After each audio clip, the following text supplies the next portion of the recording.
Let's give him a warm round of applause. Sa tuyang kaganapgalan ng DIC, sa mga maestra na isaw ay kanyang sa magtubong nagkaispat sa tuyang mga kabataan, sa mga magulang, ng puso, pagluking labing-labing, kaugbangan asin pagbantong. Sa tuyang mga bisita, asin lalo na nasa Indo, na sa tuyang mga bilang ng agaw na ini, Tandurang asin honra sa rong ng pagpalak Revocation Day sa Hindong ako. Kuningan nindo ang mga medalyang kangsabit sa Hindong, mga limong asin mga sertipidong kapot nindo. Dahil sa nanindo iyang nag-ilingon ang kitang, kay may bilang premyo o sa rong dekorasyon. Ang sarong iyang iguang mga daing pang nasasabi na istorya din sa sakripisyo. Iyan ang simbolo kan mga aga na kaibuhan nindong bumangon, maski malintog ang panahon. Kan mga bangging nagkakakamo kang mag-adal, asin kan mga pagkakataon na pag-iisip nindo na daing nindo kaya, pero nagpadagos kamo.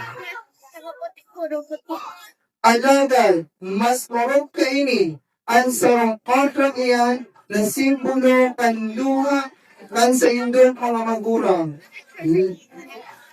Lambang piso na imbig tagagok nindang parang sa indong banon asin lambang palaji ninda nakangok makatapos yaon duman ang tunay na kintab sa indong pag-ibig.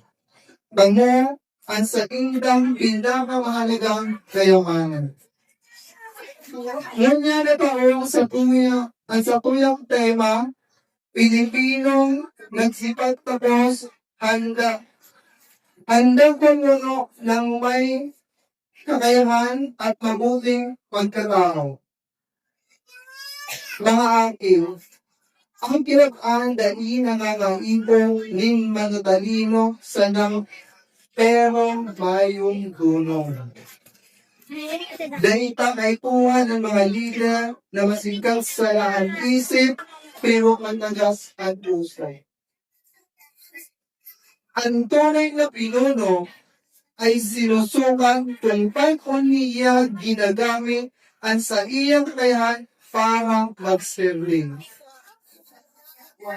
Asin sa gurak no katibay sa iyang maray na pagkatao sa tahaw ning pagsuko. Tandaan ninyo, ang dunong nakakabilo ng mga tuday asin gusali, alagay na pagkatao, nakakabilo ning sarong matulinong asin masagana umuilaw.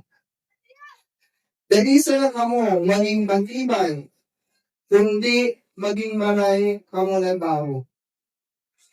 Sa itong pagkiwas sa pinto, nasa tuyang ismilangan, dainin mo paglingawang ang sa indong pinagharian.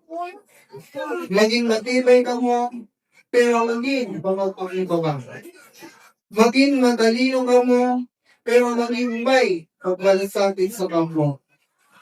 Ipahiling nindo na ang tunong kasilanay ni babuksan ang mga graduado kundi ang mamanghay na Pilipino na handang maghanda, maglingkod na may integridad at sindaman.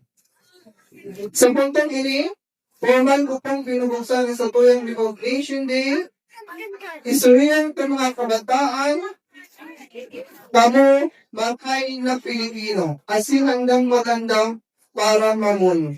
Sa gilangay, congratulations, asin Diyos mabalos sa indol mo.